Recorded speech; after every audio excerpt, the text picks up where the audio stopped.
Halo semuanya, kembali bersama saya Eka Andrea Putra. Nah, di video kali ini saya akan membahas mengenai memahami perusahaan jasa konstruksi. Ya, yang pertama adalah definisi jasa konstruksi ialah suatu kegiatan bidang ekonomi, sosial, dan budaya yang mempunyai peranan penting dalam pencapaian berbagai sasaran guna menunjang terwujudnya tujuan pengelolaan nasional. Nah, jasa konstruksi dibagi menjadi tiga, yaitu jasa konstruksi perencanaan konstruksi, jasa pelaksanaan konstruksi, dan jasa pengawasan konstruksi.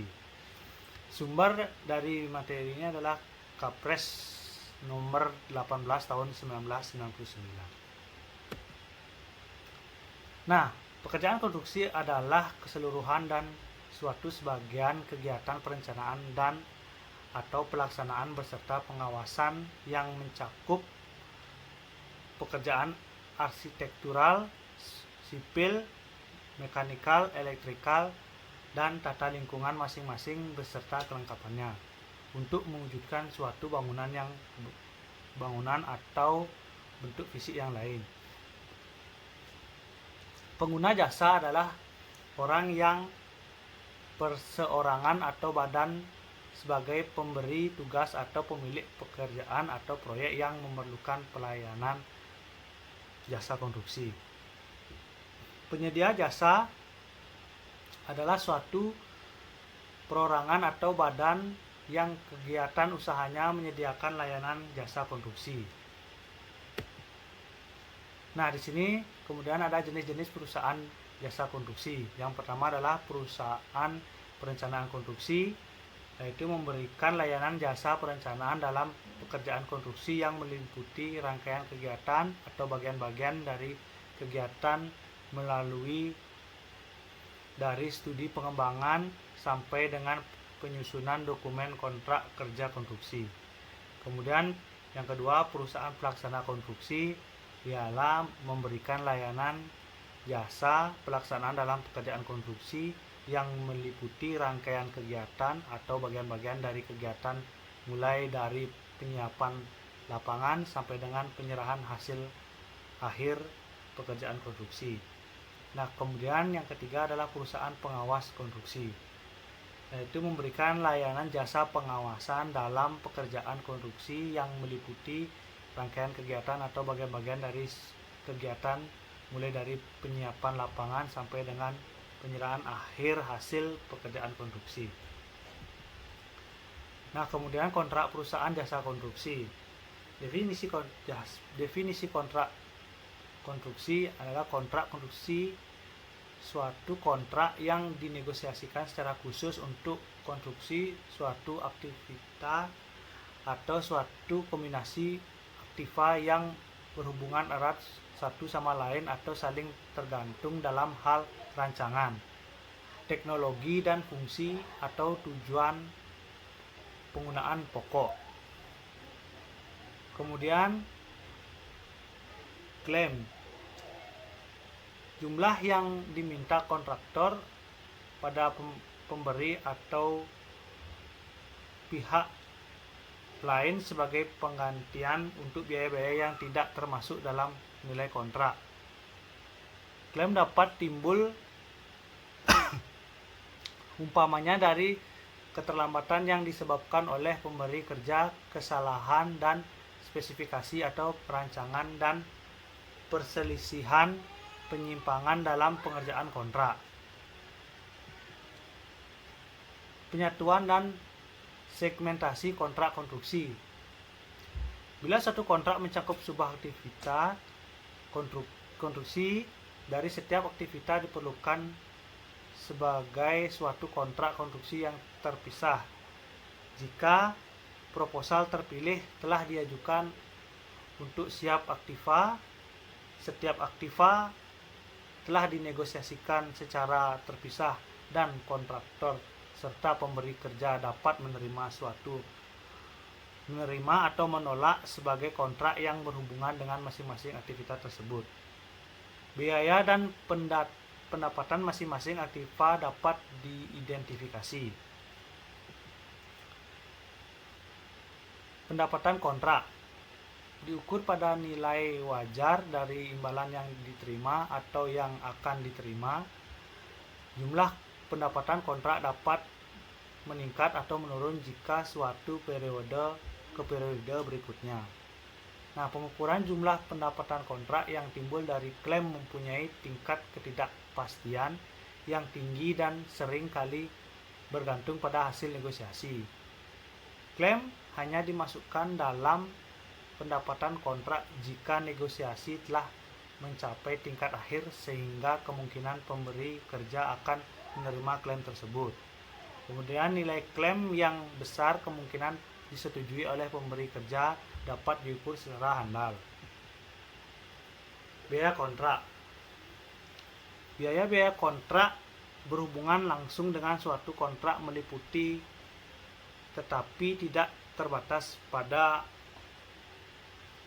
biaya pekerjaan lapangan termasuk penyedia, biaya bahan yang digunakan dalam konstruksi, penyusutan sasaran dan peralatan yang digunakan dalam kontrak tersebut, biaya pemindahan sarana, peralatan dan bahan-bahan dari ke lokasi pelaksanaan proyek, biaya penyewaan sarana dan peralatan, biaya rancangan dan bantuan teknis secara langsung berhubungan dengan kontrak tersebut, estimasi biaya pembulatan dan biaya lain yang mungkin timbul selama masa jaminan, klaim dari pihak ketiga. Biaya ini dapat dikurangi dengan keuntungan yang bersifat identifikal, yaitu keuntungan yang tidak termasuk dalam pendapatan kontrak, misalnya keuntungan dari penjualan, kelebihan bahan dan pelepasan sarana dan peralatan pada akhir kontrak. Biaya kontrak meliputi biaya-biaya yang dapat didistribusikan kepada suatu kontrak untuk jangka waktu selama periode kontrak. Pengakuan pendapat dan biaya kontrak. Metode persentase penyelesaian pengakuan pendapatan dan beban dengan memperhatikan tahap penyelesaian subkontrak. Suatu pendapatan kontrak dihubungkan dengan biaya kontrak yang terjadi dalam mencapai tahap penyelesaian tahap tersebut.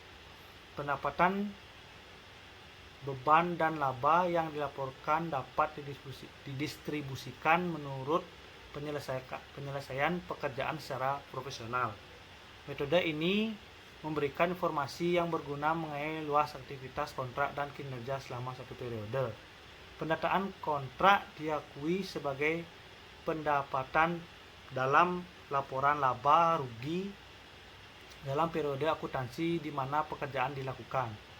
Biaya kontrak biasanya diakui oleh beban dalam laporan laba rugi dalam periode akuntansi di mana pekerjaan perhubungan dilakukan.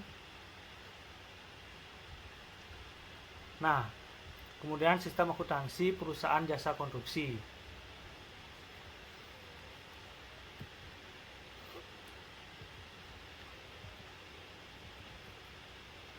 Di sini ada tahapan dari jasa konstruksi, yaitu informasi keuangan perusahaan, kemudian masuk ke eksternal, kreditur, calon investor, kantor pajak, dan lain-lain.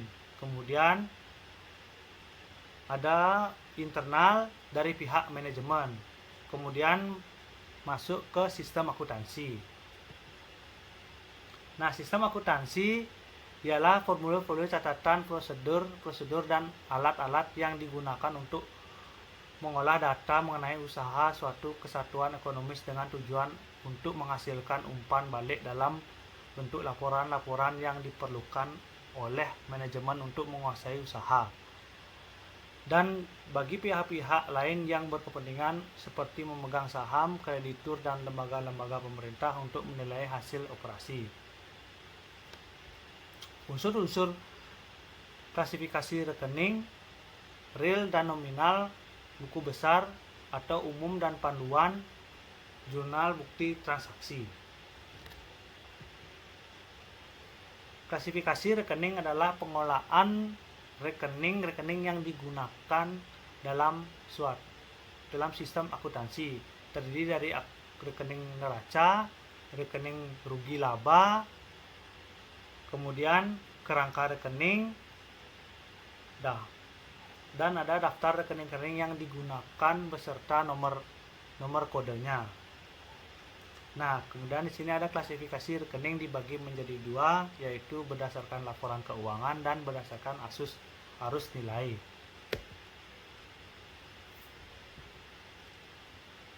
Nah, buku besar yaitu berisi rekening-rekening neraca dan laba rugi yang digunakan dalam sistem akuntansi, kemudian merupakan dasar untuk menyusun laporan keuangan seperti neraca, laporan laba rugi, dan laporan lainnya. Buku pembantu juga berisi rekening-rekening yang merupakan rincian dari buku besar. Misalnya buku panduan piutang, catatan kumpulan rekening-rekening piutang. Dan kemudian ada jurnal, yaitu merupakan catatan akuntansi yang pertama yang dilakukan untuk mencatat, mengklasifikasikan, dan meringkas data keuangan dan data lainnya. Contohnya jurnal penerimaan kas, jurnal pembelian, jurnal penjualan, dan jurnal umum. Nah, buku transaksi merupakan yang digunakan untuk mencatat transaksi pada saat terjadinya data recording, sehingga menjadi bukti tertulis dan transaksi yang terjadi seperti faktur penjualan, bukti kas keluar, dan lain-lain. Catatan perusahaan konstruksi dan jurnal dalam perusahaan jasa konstruksi ialah media untuk mencatat transaksi secara urut waktu. Jurnal dirancang sedemikian rupa sehingga menampung transaksi serta keterangan-keterangan dan kondisi yang menyertainya. Mencatat pada jurnal dan sudah memilah-milah transaksi dengan pendebitan dan pengkreditan yang sesuai dengan rekening yang bersangkutan.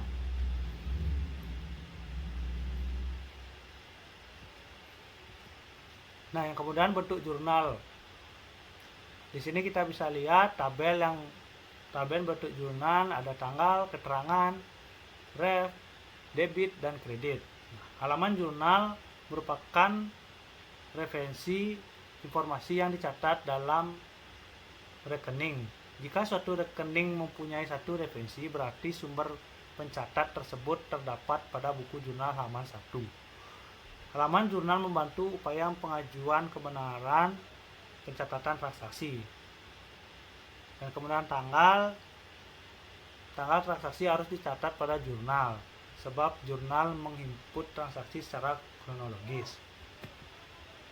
Keterangan mencatat nama-nama rekening yang terkait dalam suatu transaksi, sekaligus mengelompokkan dalam kredit atau debit secara debit yang sesuai. Nah, referensi digunakan untuk menampung informasi mengenai rekening yang terkait dengan transaksi yang baru dicatat. Kemudian debit dan kredit, yaitu kolom ini digunakan untuk menampung jumlah uang dari transaksi. Nah, buku besar dalam perusahaan jasa konstruksi. Nah, buku besar adalah buku catatan akhir yang merupakan kumpulan rekening-rekening secara neraca dan laba rugi atau disebut dengan nominal. Nah, buku besar dibagi menjadi 3, yaitu neraca atau real, laporan laba rugi, dan laporan perubahan modal. Nah, kemudian di buku panduan ialah rincian dari rekening-rekening yang ada di dalam buku besar. Di sini ada beberapa buku panduan. Ya, salah satunya buku panduan piutang, buku panduan persediaan bahan baku dan penolong, buku panduan mesin dan alat, buku panduan mata uang, buku panduan biaya overhead pabrik, buku panduan biaya penjualan, dan buku panduan biaya administrasi umum. Nah, sekian dari video saya hari ini. Maaf jika ada salah-salah kata. Semoga video ini bermanfaat bagi kita semua. Terima kasih.